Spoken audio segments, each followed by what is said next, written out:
One time I remember when Tupac came into the building and he was singing a song called I Get Around. Now, I Get Around back in the 90s was risque.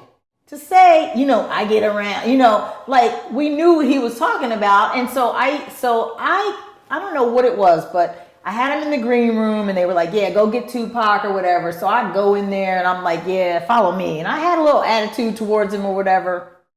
And then I just threw him out on the set. And, it was Method Man, it was Snoop Dogg. It was all these guys that they would come in the building. They would have all this weed. Weed was like, back then we looked at it like, oh, he's a druggie, at least that's how I saw them. But so I think my attitude showed. Years later, this is the crazy thing. We had Afeni Shakur on the show and she was our guest and Tupac was in jail at the time.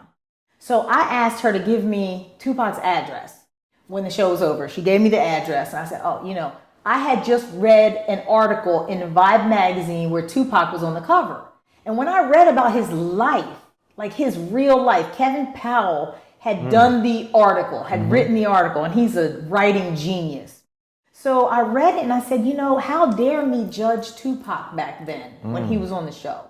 Let me talk to him from a different perspective. And I wrote him like this 4-page letter. Let me tell you. Fast forward several years, my dad is in Vegas at the MGM at a fight.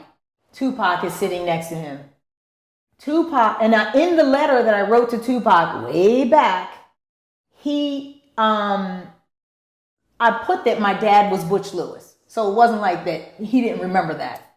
So he sees my father. He walks up to him and says, yo, your daughter wrote me a letter while I was in prison, and that letter is what was holding me down.